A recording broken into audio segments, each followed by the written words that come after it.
다 찾으신 줄로 알고 하나님 말씀 읽겠습니다. 예수께서 여리고로 들어가 지나가시더라. 삭개오라 이름하는 자가 있으니 또한 부자라. 그가 예수께서 어떤 사람인가 하여 보고자 하되 키가 작고 사람이 많아 할 수 없어 앞으로 달려가서 보기 위하여 돌무화과 나무에 올라가니 이는 예수께서 그리로 지나가시게 되미로라. 예수께서 그곳에 이르사 쳐다보시고 이르시되 삭개오야 속히 내려오라. 내가 오늘 내 집에 유하여야 하겠다 하시니 급히 내려와 즐거워하며 영접하거늘 뭇 사람이 보고 수군거려 이르되 저가 죄인의 집에 유하러 들어갔도다 하더라.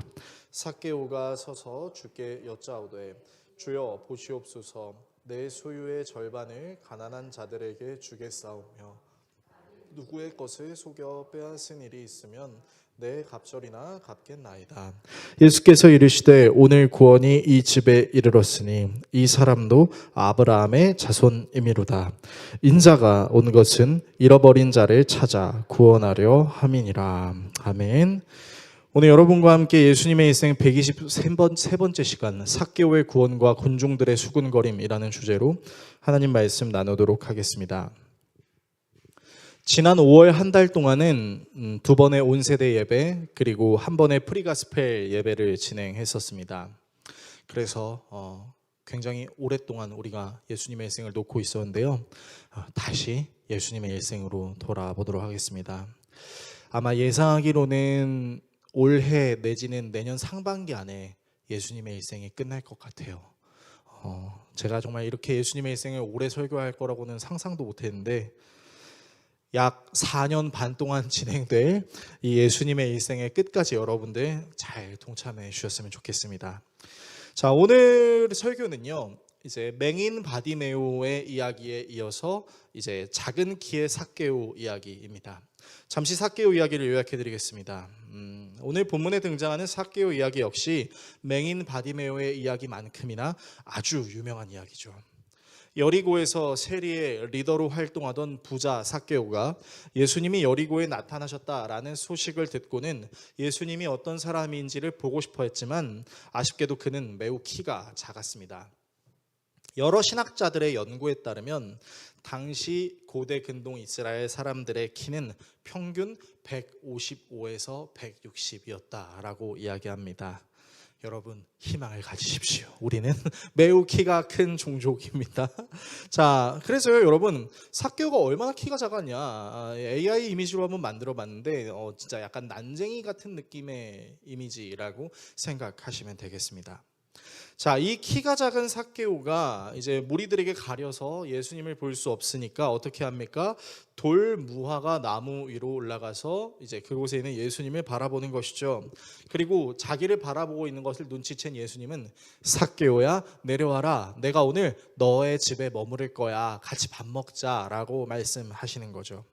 삭개오는 예수님의 이 말씀에 너무 기뻐서 예수님을 자신의 집으로 초대한 다음 예수님, 제가 저의 재산의 절반을 가난한 이웃들을 위해서 돕고 남은 재산들은 제가 세금을 속여서 징수한 사람들에게 4배를 갚도록 하겠습니다. 라는 굉장히 파격적인 제안을 하는 것이죠. 이렇게 끝나면 참 좋으련만 사실 오늘 본문의 중간에는 예수님께서 삭개오에게 너의 집에 머무를게 밥 먹자라고 하는 그 모습을 본 군중들이 뭐야? 왜 죄인이랑 밥을 먹는 건데? 라고 수군거리는 장면이 있습니다. 그래서 저는 오늘 본문을 통해서 삭개오가 왜 예수님을 보고 싶어 했는지 그리고 예수님은 왜 삭개오의 집에 머무르려고 하셨는지 그리고 군중들은 왜 이런 예수님의 모습을 보며 수군거렸는지에 대한 내용을 살펴보려고 합니다. 그리고 이 내용에는 어쩌면 다소 고구마를 먹은 듯한 심정의 이야기가 여러분들에게 다가올 수도 있을 것입니다. 따라서 다음의 내용을 살펴보려고 하는데요. 먼저 삭개오의 구원에 대해 살펴보겠습니다. 그리고 군중들의 수군거림에 대해 살펴보겠습니다. 마지막으로 우리의 구원에 대해 살펴보겠습니다. 삭개오의 구원, 군중들의 수군거림, 우리의 구원, 이 내용들을 살펴본 후 기도하겠습니다. 첫 번째, 삭개오의 구원입니다. 자, 예수님께서 여리고 성문을 지나시면서는 맹인 바디메오를 만나셨었고, 이제 여리고성 안으로 들어가셨을 때는 삭개오를 보게 되시는데요. 자, 이 삭개오의 이름의 뜻을 살펴보고 싶습니다. 자, 우리가 알고 있는 이 이름 삭개오는 깨끗한, 의로운이라는 의미를 갖고 있는데요. 히브리어 원어로는 스가랴입니다. 자, 정확하게는 즈카랴라고 하는데, 자, 여러분들 구약 성경에 보시면 스가랴서 있죠. 그 이름과 매우 흡사하다는 것을 우리가 알 수 있습니다. 그래서 스카랴를 줄임말로 하면 삭개이고, 이 삭개오라는 이름의 뜻은 의롭고 깨끗한 사람이다라는 것이죠. 자, 꽤나 좋은 이름입니다. 안타까운 것은 삭개오는 이 이름과는 전혀 반대되는 삶을 살고 있었다는 것이죠. 자, 성경은 이 삭개오를 가리켜서 세관장 그리고 부자로 소개하고 있습니다. 지난번에 바리새인과 세리의 기도에서도 여러분께 설명을 드렸었는데요. 여러분, 당시 세리는 이스라엘을 다스리는 로마 제국에게 이스라엘 사람들로부터 세금을 징수해서 로마 제국에 바치는 역할을 하는 사람들이었습니다. 그런데 문제는 당시 로마 제국은 이스라엘 세무 공무원들에게 얼마만큼의 세금의 비율을 정해준 것이 없습니다. 그렇다면 세금의 비율, 그러니까 얼마 정도의 세금을 떼야 하는지를 정할 수 있는 권한이 세리에게 있었어요. 그러니까 이 세리들이 돈을 벌기 위해서 할 수 있는 방법이 뭘까요? 이스라엘 사람들에게 과도한 세금을 징수하고 일부는 로마 제국에게 보내고 나머지는 자기가 갖는 형태로 폭리를 취하는 겁니다. 그래서 여러분, 이스라엘 사람들은요, 당시 이스라엘 사람들은 이 세금 공무원들, 세리들을요, 싫어하는 것을 넘어서 증오했습니다. 그런데 오늘 본문에 등장하는 삭개오는 세리가 아니라 세리의 장이었고 심지어 부자였습니다. 자, 그렇다는 것은 무엇을 의미하는 것일까요?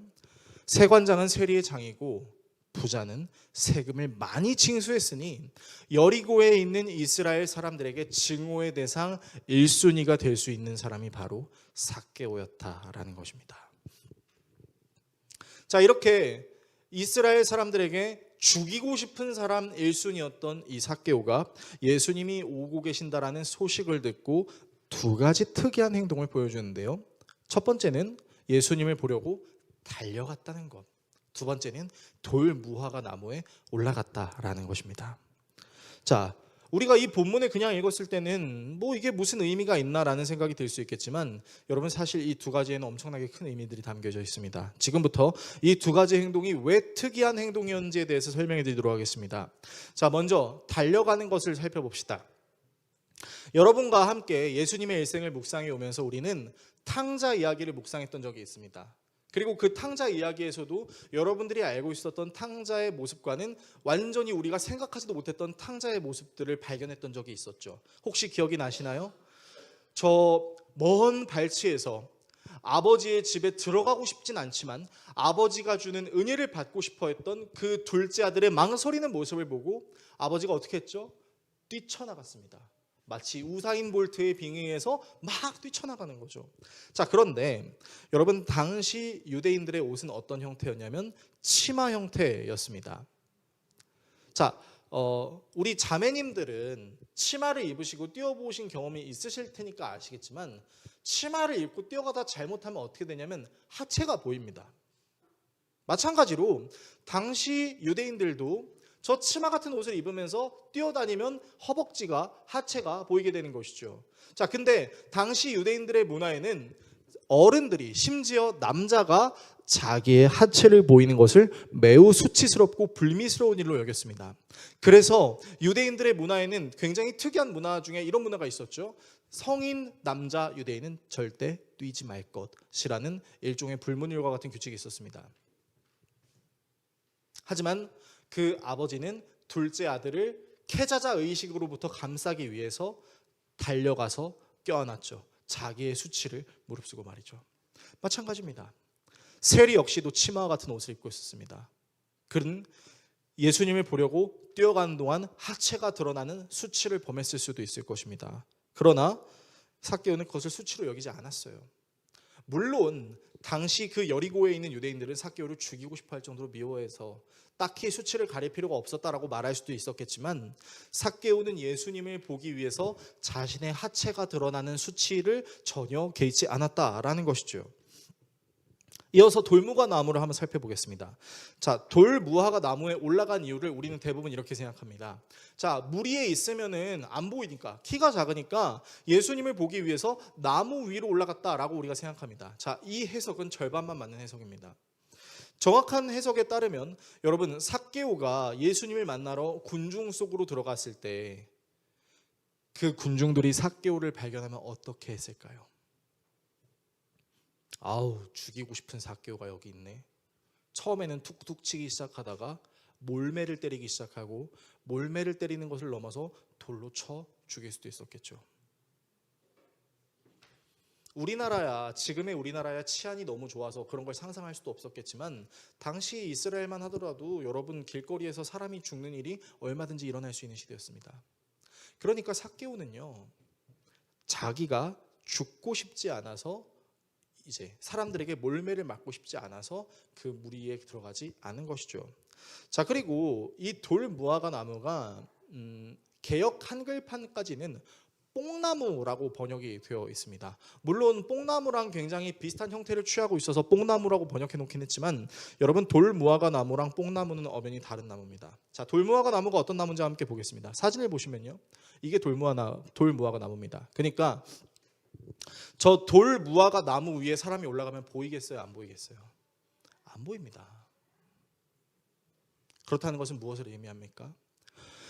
사람들의 눈에 띄지 않게 은밀히 예수님을 보기 위해서 달려나간 것이죠. 예수님이 이동하시는 경로를 미리 파악하여 군중들의 무리 속에 거하지 않고 사람들의 눈에 띄지 않는 돌무화과 나무에 위장한 듯 숨어서 예수님을 보려고 간 것이었죠. 정리하면요, 삭개오는 예수님을 보기 위해 수치를 무릅쓰고 하체가 보일 정도로 뛰어나갔으며, 자기를 증오하는 사람들의 시선을 피해서 돌무화과 나무로 올라간 것입니다. 자, 그래서 여러분, 이 내용을 토대로 삭개오를 바라보면 우리의 시선이 좀 달라집니다. 아니, 이렇게까지 예수님을 보려고 한다고? 그러면 우리에겐 한 가지 의문이 생길 것입니다. 왜 삭개오는 이렇게 수치를 무릅쓰고 사람들의 시선을 피하면서까지 예수님을 바라보려고 했을까요? 사실 이 이유는요, 누가복음을 찬찬히 살펴보면 알 수 있습니다. 자, 우리는 예수님의 그 일생을 시간 순서대로 바라보면서 몇 가지 사건들을 누가복음에서 파헤쳤던 적이 있었어요. 그 중에 어떤 사건이 있었냐면 불의한 청지기 사건이 있었습니다. 여러분, 불의한 청지기 사건 기억나세요? 주인의 청지기로 살던 그 종이 열심히 일을 안 하니까 이제 주인이 너 여기까지만 일하고 이제 아웃이야 하니까 청지기가 어떻게 합니까? 열받아가지고 주인에게 빚진 사람들의 빚을 내가 대신 탕감해줘야겠다. 이보시오, 빚문서 가지고 있으면 다 갖고 오시오. 당신이 50%입니까? 그럼 당신이 20%로. 당신은 40%입니까? 당신이 10%로. 막 주인의 빚을 자기가 함부로 깎아주는 거죠. 그러면 우리의 입장에선 청지기가 미쳤나? 돌았나? 이런 생각을 할 수 있었겠지만, 오히려 하나님은 그 불의한 청지기를 칭찬하셨죠. 왜요? 그 불의한 청지기로 인해서 갚아야 될 빚이 탕감이 되었기 때문에, 그리고 우리는 이것을 하나님이 우리에게 주시는 사랑과 같다라는 말씀으로 나눈 적이 있었습니다. 또 하나의 사건을 봅시다. 또 하나의 사건은 무엇이냐면 바리새인과 세리의 기도였습니다. 바리새인의 기도가 기억나십니까? 성에 올라가서 기도하는 바리새인은, 하나님, 저는 하나님의 율법을 철저히 지킵니다. 저는 그 어떤 죄도 저지르지 않고 심지어 텃밭에서 키우는 채소의 10분의 1마저도 하나님께 11조를 하며, 더군다나 저렇게 사람들의 세금을 빼앗아 먹어서 살고 있는 저 세리와 나는 같지 않습니다. 하지만 세리는 감히 하늘을 쳐다보지도 못하고 가슴을 팍팍 치면서 기도하죠. 하나님, 나는 하나님 앞에 의로운 것이 하나도 없는 죄인입니다. 하나님께 용서해달라는 말도 못해요. 자기가 죄인이라는 걸 알아서.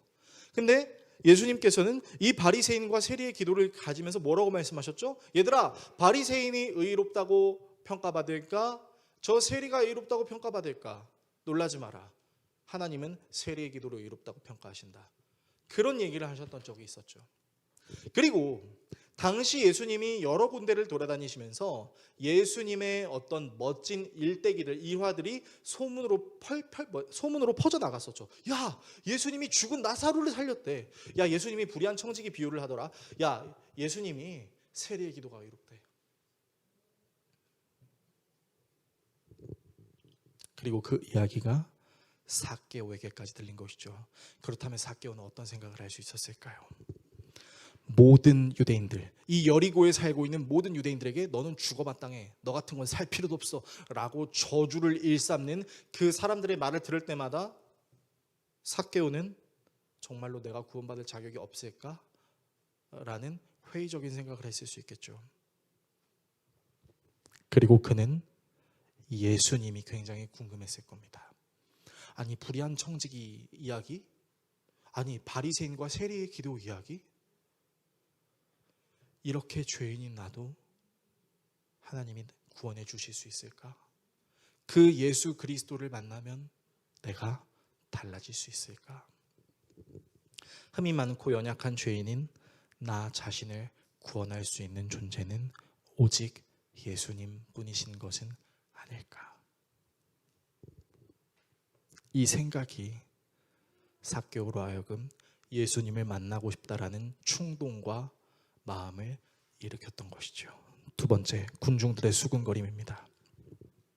모든 사람들의 마음을 꿰뚫어 보실 수 있는 예수님이 삭개오의 이 마음을 모르셨을까요? 알고 있죠. 삭개오는 돌 무화과 나무에서 숨어서 지켜보고 있었습니다. 하지만 예수님은 그 숨어있는 삭개오를 아시고 삭개오야 내려와라 라고 말씀하십니다. 우리는 예수님의 이 말씀을 그저 성경의 한 구절로 보고 있지만 예수님의 이 말씀을 들었던 삭개오는요, 어떤 환경과 사람에게서도 듣지 못했을 감격의 교훈 말로 다가왔을 것입니다. 왜냐면요, 당시 이스라엘 사회에서 상대방의 집에서 머무르며 교제하는 것은 상대방과 내가 일종의 같은 급의 사람이라는 것을 의미했기 때문입니다. 여러분, 마가복음 2장 16절에는 이런 내용이 있어요. 바리새파의 율법학자들이 예수가 죄인들과 세리들과 함께 음식을 잡수시는 것을 보고 예수의 제자들에게 말하였다. 저 사람은 어찌하여 세리인과 죄인들과 어울려서 음식을 먹습니까? 나는 저 죄인과 세리들과 같이 음식을 먹을 급이 안 된다. 바리새인들은, 율법학자들은 그렇게 생각했던 것이죠. 여러분, 그리고 이 문화는요, 예수님이 하늘로 승천한 이후에도 계속 진행돼요. 그리고 이 문화가 어디에서 빵 하고 문제가 터지냐? 고린도 교회에서 문제가 터지잖아요. 바울파, 아볼로파, 그리스도파, 여러 파별로 나뉘기 시작하고, 부자들은 부자들끼리, 가난한 사람들은 가난한 사람들끼리, 부자들은 자기들끼리 넘치는 성찬을 하고, 정작 가난한 사람들은 그 성찬하고 남은 찌끄레기라고 표현하기는 좀 그렇지만 그런 찌끄레기와 같은 빵과 포도주로 성찬을 하는 둥 마는 둥 했었던 그 모습을 보고 바울이 끔 나누지 마라, 편 나누지 마라 라고 얘기했던 거 여러분이 기억하실 겁니다. 여러분, 유대인들에도, 유대 사회에도 이 끼리끼리라는 문화가 엄청 심했습니다. 그런데 사람 취급도 받지 못하는 그 삭개오에게 찾아가셔서 내려와라, 같이 밥 먹자라고 말씀하시는 것은 단순히 교제하는 것을 넘어서 너와 나는 같은 사람이야 라는 매우 중요한 의미를 담고 있는 것이죠. 여러분, 그래서 삭개오가 감동받은 걸 넘어서 예수님께 자신의 삶을 드리죠. 어떻게 해요? 너무 이상하다고 생각하지 않으셨어요? 아니, 그냥 만나고 싶었을 뿐인데, 집에 들어오겠다고 집에서 머물겠다고 했을 뿐인데 갑자기 재산을 바친다. 이상하게 생각하지 않으셨습니까, 여러분? 다 이런 개념이, 이런 비하인드 스토리가 있었던 것이죠. 삭개오는 마음의 감동을 받은 거예요. 아무도 나를 구원해 주려고 하지 않고 나를 죽이려고 하는 이 유대 사회 속에서 유일하게 나와 같은 사람이라고 다가오면서 내가 너의 집에 유하겠다. 그 예수가 삭개오는 메시아로 보였던 것이죠. 그래서요, 삭개오가 결단하죠. 자신의 재산의 절반, 그것은 가난한 사람들에게 나눠주고, 혹여 내가 속여서 세금을 징수한 사람들의 것은 4배로 갚겠다. 여러분, 이게 무엇을 의미합니까? 부자 청년 스토리 기억나세요? 부자 청년에게 예수님께서 말씀하셨죠. 오, 너 다 지키네? 율법 다 지키네? 그래, 그러면 이거 한번 해봐. 너의 재산에 팔아서 나눠줘. 그때 부자 청년이 어떻게 했습니까? 근심하며 돌아갔습니다. 하지만 삭개오의 모습은 완전 반전입니다.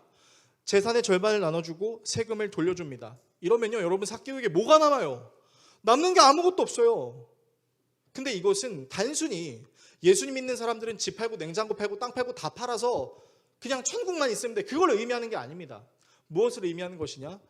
삭개오가 자신의 주권이 예수님께 있음을 고백하고 있다는 것이죠. 여러분, 우린 자꾸 착각해요. 하나님이 우리에게 무언가를 다 요구하신다라고 생각할 때 우리는 되게 부담을 느끼는 경우가 많이 있습니다. 근데 진짜 하나님께서 우리에게 요구하시는 건 우리의 지갑에 있는 돈, 우리가 가지고 있는 어떤 삶의 환경, 그것을 넘어서서 내 삶을 통제하려고 하는 그 통제권 자체를 하나님께 맡겨드리는 것, 그것을 하나님께서 우리에게 원하신다는 것이죠. 여러분, 생각해 봅시다. 삭개오에게 뭐밖에 없었을까요? 삭개오에게 친구가 있었을까요? 삭개오에게 어떤 커뮤니티가 있었을까요? 아무것도 없었어요. 그러면 삭개오가 갖고 있는 건 뭐예요? 돈이에요. 돈밖에 없어요. 자랑할 수 있는 거, 가진 거, 내가 나라고 증명할 수 있는 거, 그건 돈밖에 없었어요. 그거를 하나님께 내어드린다는 건 무엇입니까? 내 통제권을 하나님께 드린다는 것, 즉 자신의 죄를 회개하고 예수님을 주인으로 영접하는 거죠. 여러분, 그래서 이 삭개오의 회심 스토리는 사실 굉장히 놀라운 스토리입니다. 사람이 전인격적으로 변화되는 아주 놀라운 사건이죠. 그러면 이 놀라운 전인격적인 변화의 모습을 보면서 우리가 축하해야 되지 않을까요? 박수해야 되지 않을까요? 그래, 이것이 회심이지라고 해야 되지 않을까요? 근데 놀랍게도 성경은 그 상황을 바라보고 있는 군중들이 전혀 기뻐하지 않았다라고 표현하고 있습니다.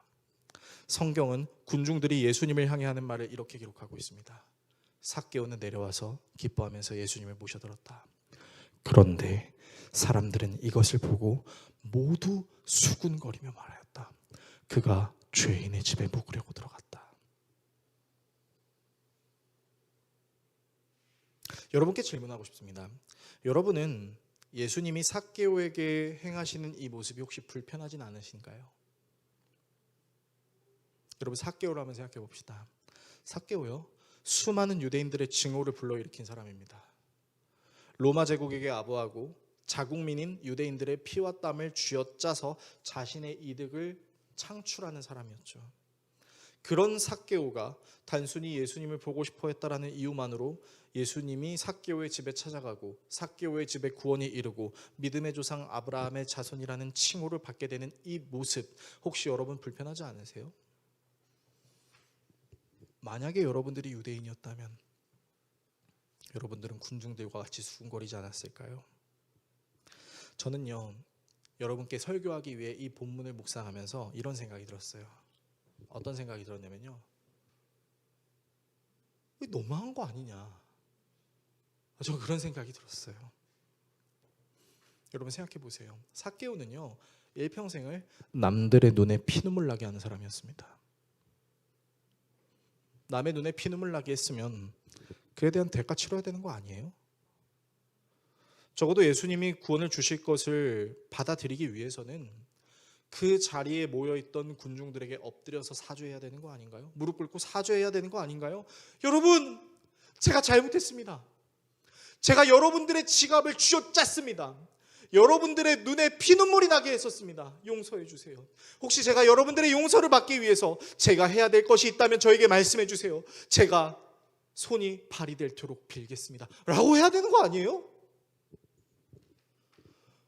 여러분이 얼마 돈이 없었는데 그 여러분의 없는 돈을 쥐어짜갔던 인물이 삭개오라고 한번 생각해 보세요. 근데 그 삭개오가 예수님께 구원을 받고 있는 장면을 여러분들이 눈으로 본다면 여러분은 이거 웃으면서 받아들일 수 있습니까? 아니죠. 저라도 이렇게 얘기했을 것 같아요.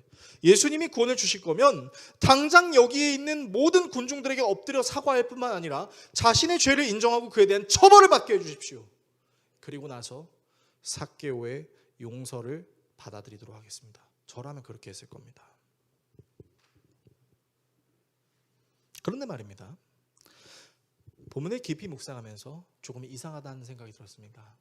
어떤 이상한 생각이 들기 시작했냐면요, 여러분, 수군거리고 있었던 그 군중들이 여리고에서 예수님이 행하시는 기적을, 아니 사실 이 삭개오 사건의 기적도 아니죠, 어떤 측면에서는 기적이지만 어떤 측면에서는 기적이 아니죠. 근데 이 군중들이 예수님이 삭개오를 만나는 장면만 봤을까요? 생각해 봅시다. 여러분, 맹인 바디메오가 치료받은 곳이 어디였습니까? 여리고 성문 주변이었습니다. 무슨 말입니까? 이 삭개오 사건을 바라보고 있는 사람들은 맹인 바디메오가 치료받는 기적의 현장을 경험했던 사람들이라는 것입니다. 그렇다면 맹인 바디메오를 예수님께서 고쳐주셨을 때 이 군중들은 어떤 반응을 보였을까요? 성경은 이렇게 얘기하고 있습니다. 바디메오를 고쳐주실 때는 하나님을 찬양합니다. 역시 여호와 라파, 치료의 하나님, 찬양합니다. 하지만 삭개오를 구원하실 때는 수군거립니다. 여러분, 이 수군거리다를 원어로 살펴보면요, 불평하다, 투덜거리다입니다. 하나도 기쁘지 않은 거죠. 왜 기쁘지 않았을까요? 그리고 왜 찬양했을까요? 그들이 예수님을 찬양하던 모습에서 불평하는 모습으로 걸리기까지는 그리 오랜 시간이 걸리지 않았습니다. 도대체 왜 이 군중들은 이런 모습을 가지고 있는 것일까요? 간단해요. 내가 납득하고 수용할 수 있는 것은 받아들이지만 내가 납득할 수 없고 수용할 수 없는 것은 받아들이지 않겠다는 겁니다. 그것이 설령 하나님과 동일하신 본체이셔서 맹인을 순식간에 낫게 하고 죽은 사람도 살리시는 예수님께서 말씀하실지라도 내 생각과 맞지 않다면 나는 받아들이지 않겠습니다. 여러분, 이게 인간입니다. 성경이 말하고 있는 인간, 저나 여러분이 바로 이런 존재가 될 수 있습니다. 여러분, 하나님을 섬기면서 정말 많이 바라는 것 중에 하나가 있다면 바로 이런 걸 겁니다. 사이다를 바라겠죠. 사이다를 마실 때 어떻습니까? 꿀꺽꿀꺽 마시면 진짜 시원해요. 시원해가지고 사이다를 마시고 탄성을 자아내죠. 우리나라에서 이 사이다는 하나의 밈이 됐습니다. 정말 답답하고 힘든 상황을 팍 하고 해결되는 일종의 밈이 됐죠. 그래서 정말 권선징악이 이루어지거나 나쁜 사람들이 망하면 어우, 사이다 마신 것 같아, 이렇게 생각합니다. 우리가 그렇지 않나요? 그리고 우리는요, 이 사이다를 하나님께도 요구합니다. 하나님, 사이다 좀 주세요. 직장이 필요합니다. 결혼할 사람이 필요합니다. 내 건강이 안 좋습니다. 내 힘든 일이 있습니다. 저 악한 사람들이 좀 무너졌으면 좋겠습니다. 하나님, 나에게 사이다 좀 주세요. 그런데 만약 하나님이 사이다가 아닌 고구마를 주신다면 여러분 어떻습니까? 고구마 맛있어요. 일단 맛있어요. 일단 맛있는데 여러분, 고구마 먹으면 어떻게 해요? 막 답답하죠. 여러분, 신앙생활 해보면서 답답하다라는 거 느껴보신 적 없으십니까? 너무 많지 않나요? 아니, 까놓고 얘기해서 사이다가 많았어요, 고구마가 많았어요? 저는 고구마가 더 많았던 것 같아요. 비율로 치면 한 1대9 정도는 되는 것 같아요. 그러니까 저는 제 신앙이 전혀 합리적이지 않은 것처럼 느껴질 때가 있어요. 하나님, 왜 하나님 이 사이다로 역사하시지 않고 고구마처럼 그냥 답답하게 하십니까? 내가 믿는 하나님이 지금 이렇게 역사하셔야 되는 거 맞아요? 우리 그렇게 생각해요. 그런데요, 여러분, 성령 하나님은 성경책에 사이다 같으셔서 우리를 뻥 뚫리게 하시느니라라고만 기록되어 있지 않습니다.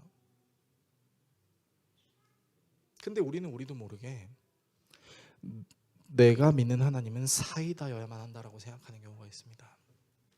그래서 되게 웃기는 게 성령의 역사하심을 사이다와 같을 때로만 생각해요. 열심히 신앙생활 안 하고 있던 내가 갑자기 막 방언을 터지기 시작하면, 갑자기 막 신앙적 열정이 막 활활 타오르고 열심히 믿음 생활하면 성령이 충만했구나. 근데 가만히 있고 잠잠히 있으면 너는 성령이 필요해. 여러분, 이게 도대체 무슨 소리예요? 여러분, 이 세상이 MBTI 2인 사람들로만 운영되는 세상인가요? 아니, MBTI 2로만 그렇게 활달해야만 여러분 이 세상에 발전이 있나요? 아닙니다. MBTI I인 사람들도 능력치 좋아요. 그리고 그들도 때로는 E처럼 활동할 수 있어요. 그래서 교회에서 성격 관련 강의를 하려고 해요. 여러분들 많은 참여를 부탁드리도록 하겠습니다. 어쨌든 여러분 생각해 보십시오. 왜 우리는 자꾸 성령의 역사하심을 사이다로만 생각할까요? 사이다가 터져야만 하나님이 역사하신다고 생각할까요? 왜 우리가 고구마를 먹고 있을 때는 성령님이 역사하시지 않는 것처럼 착각하는 거죠? 그러면 모세가 이스라엘의 리더가 되기까지 걸렸던 40년은요, 아브라함이 첫 아들 이삭을 낳기까지 걸렸던 그 25년이라는 시간은요, 요셉이 형들에게 팔려서 저 이집트로 끌려가서 13년을 노예 생활하고 있을 그때는요, 심지어 그때 하나님이 함께 하심으로 형통했대요.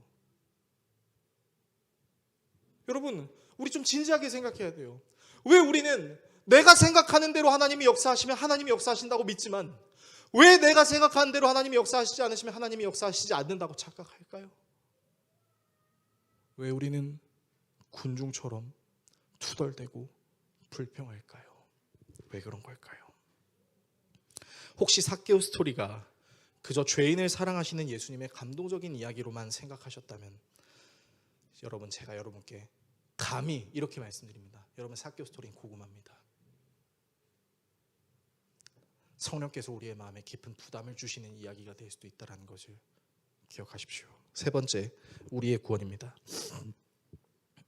맹인 바디메오의 눈이 떠지고 노력하지 않아도 구걸에서 먹고 살 수 있는 삶을 뿌리치고 예수님의 제자가 되었던 그 맹인 바디메오의 이야기는 매우 감동적이었습니다. 하지만 삭개오의 이야기는 이해할 수 없고 받아들이기 힘든, 형용할 수 없는 분노가 일어나기도 합니다. 그렇다면 예수님께서는 정말로 삭개오가 그동안 저질렀던 모든 악한 행동을 그냥 없는 셈 치고 퉁 한 것이라고 우리는 받아들여야 하는 것일까요? 저는 당연히 아니라고 여러분들께 말씀드리고 싶습니다. 절대 그렇지 않습니다. 하나님은 결코 우리의 모든 죄의 문제를 없는 셈 치고로 치부해버리시는 분이 아니십니다. 오히려 그 죄의 값을 치르시는 분이시지요. 그렇다면 삭개오가 저지른 죄의 문제를 하나님께서는 어떻게 치르셨을까요? 여러분들이 생각하는 그것이 맞습니다. 자신의 하나밖에 없는 아들이신 예수님께 전가한 거죠. 삭개오가 사람들의 눈을 피해 돌무화과 나무에 올라가 있을 때만 하더라도 그는 돈이 자신의 인생의 전부였고 돈이 자신 그 자체였습니다. 오로지 돈이라는 위치에만 앉아있고 돈만 붙잡고 있던 삭개오의 움켜진 손을 예수님께서 펼치십니다. 그리고 그 나무에서 내려오게 하시죠. 그리고 삭개오는 나무에서 내려왔지만 예수님은 나무에 올라가셨습니다. 당시 로마 제국에서 가장 극악무도한 죄인에게 내리는 형벌인 십자가라는 나무에 달려 죽으시는 사형을 집행당하셨죠. 예수님은 여전히 모든 것을 내 자신이 통제하고 싶어하는 우리의 소나기의 힘을 푸시고 스스로를 주인 삼으려고 하면서도 여전히 연약함과 악함 때문에 저 돌무화과 나무에 숨어서 바라볼 수밖에 없었던 그런 삭개오와 같은 우리의 모습을 태초의 아름다운 인간의 모습으로 회복시키시기 위해 그 죄에 대한 형벌, 대가를 자신에게 상달, 전가하십니다. 그래서 이 예수님의 사랑은 절대 우리의 죄를 없는 셈 치고로 퉁치지 않습니다. 그리고 예수님의 사랑을 아는 사람들은 예수님이 나 용서해 주셨으니까 괜찮아라고 얘기하지 않습니다. 예수님이 내 죄를 대신 감당하셨으니 그 예수님을 위해서 내가 해야 될 것이 무엇인가를 고민하고 그 고민을 실천하죠. 진짜 믿음은 변화되는 행동으로 나올 수밖에 없는 것이죠. 예수님이 예루살렘으로 향하셨던 이유는 바로 이 죽음의 사역을 감당하시기 위함이었습니다. 재미있는 건요, 여러분 그 이스라엘 지도를 보신 적이 있는지 모르겠어요. 지도를 딱 펼쳐서 보면요, 예수님이 지냈던 그 갈릴리는 저 북부 쪽입니다. 그리고 그 북부 쪽에서 쭉 그냥 일직선으로 내려오기만 하면 예루살렘이 나와요. 근데요, 오늘 예수님이 계신 이 여리고는 예루살렘으로부터 동쪽으로 20km 정도 떨어져 있는 지역이었습니다. 뭐 쉽게 얘기하면은 이제 이 거북섬이 예루살렘이고 저 안산이 이제 여리고였다라고 생각하시면 됩니다. 자, 근데 굳이 여리고로 들리실 필요 없는 예수님이 왜 여리고를 들리셨을까요? 왜 맹인을 고쳐주셔서 칭찬도 받으시고 왜 사람들의 증오를 사는 삭개오도 구원해 주실까요? 사실 예수님은요, 이 사건들 이전에도 그냥 쭉 예루살렘으로 내려오면 되는데 그렇게 하지 않으셨던 적이 한 번 있었습니다. 사실 당시 유대인들은 갈릴리에서 내려오면은 사마리아라는 지역이 있습니다. 이 사마리아는 이제 유대인 혈통이 좀 벗어났어요. 이방 민족들과 결혼해서 혼혈 민족이 되어버렸고, 그래서 유대인들은 북이스라엘 사람들의 후손인 사마리아 사람들을 굉장히 싫어했습니다. 엮이기도 싫어했어요. 그래서 사마리아라는 지역이 나오면 쭉 내려오다가 우회했습니다. 우회해서 사마리아를 피해서 예루살렘으로 갔죠. 그러나 그때도 예수님께서는 굳이 사마리아를 통과하셔서 내려오셨습니다. 왜 그랬을까요? 그곳에서도 하나님의 구원이 필요한 사람들을 만나시기 위함이었죠. 그리고 여러분, 오늘 그 누가복음 19장 10절을 읽으셨으면 아시겠지만 이 10절의 마지막에도 예수님께서는 이렇게 말씀하십니다.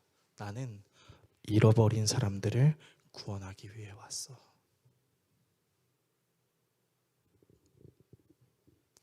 예수님의 구원의 기준은 어떤 자격이나 필요나 조건이 있는 것이 아닙니다. 예수님을 하나님이 보내신 아들로 믿는 그 믿음이라고 할 수 있겠죠. 그리고 그 믿음은 모든 이들에게 향할 수 있습니다. 여러분들이 맞아, 저 사람은 정말로 구원이 필요해 라고 인정할 수 있는 사람과 더불어 굳이 저 사람에게 구원을 줘야 돼? 저 사람은 지옥에 떨어져야 마땅한 거 아니야? 라고 말할 수 있는 그 사람을 위해서도 예수님은 오셨다라는 것이죠. 우리가 즐겁게 부르는 찬송가들 중에 예수 사랑하심은 이라는 찬송가가 있습니다. 그 찬양의 1절 가사를 보면 이런 가사가 있어요. 예수 사랑하심은 거룩하신 말일세, 우리들은 약하나 예수 권세 많도다. 자, 교회 좀 다녀보신 분들은 이 찬양이 되게 익숙할 겁니다. 그런데요, 여러분, 이 찬양은 사실 우리나라 찬양이 아닙니다. 이 찬양은 미국에서 만들어진 찬양이에요. 심지어 교회 예배용 찬송으로 만들어진 게 아니었어요.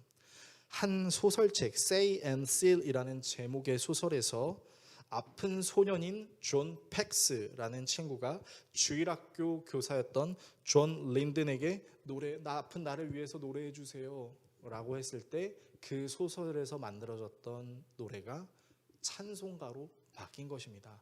그리고 그것이 번역되어서 우리나라의 찬송가로 불리고 있는 것이죠.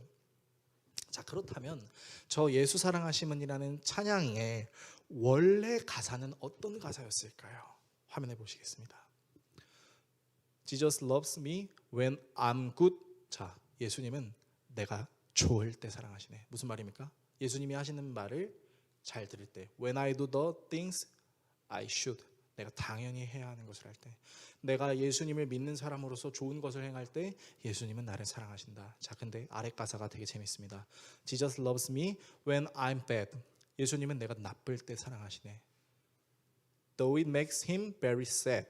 비록 내가 그분을 매우 슬프게 해도.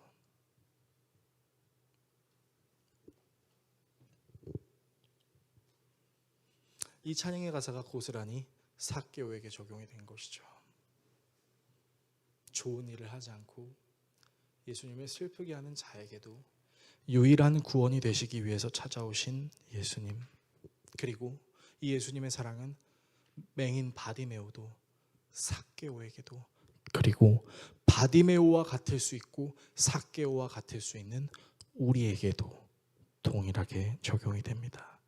그러면서 예수님 우리에게 말씀하십니다. 얘야, 너 스스로 모든 것을 통제하고 싶어하는 그 통제권을 이제 나에게 넘겨주렴. 너를 창조하고 너를 구원하고 너를 너되게 할 수 있는 나 자신을 위해 네가 마땅히 감당해야 될 죄의 문제인 죽음의 문제를 해결한 나에게 이제 너의 통제권을 넘겨주기를 바란다. 이것을 믿게 될 때 우리 모두가 구원을 받을 수 있다라고 말하는 것이 오늘 본문의 내용입니다. 설교를 정리하겠습니다. 사랑하는 성도 여러분, 혹시 오늘 삭개오의 이야기가 여러분들에게는 사이다처럼 들리셨습니까? 아니면 고구마처럼 들리셨습니까? 아까도 말씀드렸다시피 성령이 우리에게 주시는 은혜를 너무 사이다로만 여기지 않으셨으면 좋겠습니다. 때때로 우리는 하나님께서는 우리에게 하나님께서 주신 그 하나님의 형상, 지성, 감성, 의지를 최선을 다해 활용하게 하심으로 고민의 시간을 허락하실 때도 있습니다. 열심히 하나님을 신앙하면서도 근데 진짜 하나님이 계실까? 라고 생각할 수 있는 건 지극히 정상입니다. 내 신앙이 갑작스레 회의감이 들었을 때 당신이 기도하지 않아서 그래요. 당신이 열심히 신앙생활하지 않아서 그래요. 라고 함부로 판단하는 것은 물론 그럴 수도 있겠지만 그렇다고 함부로 판단하는 그것은 예수님이 우리에게 가르쳐 주신 모습은 아니었던 것 같습니다. 이 인본주의가 극도로 발전하고 있는 이 시대는 끊임없이 우리에게 이해되지 않는 것을 받아들이지 말라고 할지도 모를 것 같아요. 이해가 되면 받아들여야지, 이해가 되면 받아들여야지. 심지어 AI가 요즘 창궐하고 있지 않습니까? 여러분, 그 AI도요, 사람들이 자기 입맛대로 이제 조련되지 않으면 또 금방 불평합니다. 제미나이가 좋아. 아니야, 제미나이 멍청한 것 같아. 클로드가 좋아. 아니, 클로드가 멍청한 것 같아. 젠스파크가 좋아. 아니야, 젠스파크도 멍청한 것 같아. 그래서 AI 구독료만 10만 원 넘게 쓰는 이제 그런 디지털 시대가 되어버리곤 했는데, 여러분 어쨌든 그건 역시도 사실 생각해보면 여전히 통제권을 놓지 않으려고 하는 우리의 그 모습을 볼 수 있는 것이죠. 세상은요 계속해서 우리에게 얘기할 겁니다. 이해 안 되면 받아들이지 마. 이해 안 되면 그냥 넘겨. 그렇게 얘기할 겁니다. 그런 시대 속에서 하나님은 우리에게 이렇게 말씀하십니다. 내가 이해가 안 되니 그렇지만 나에게 맡겨. 내가 받아들이기 힘드니 그렇지만 나에게 너의 통제권을 넘겨줘. 그래서 우리에게 필요한 것이 있다면 우리의 신앙이 생각과 고민을 거쳐서 성령 하나님의 다듬어 주심으로 말미암아 결국에는 내가 가지고 있는 이 통제권을 하나님께 맡겨드리는 그 믿음을 추구하는 것이라고 할 수 있겠습니다.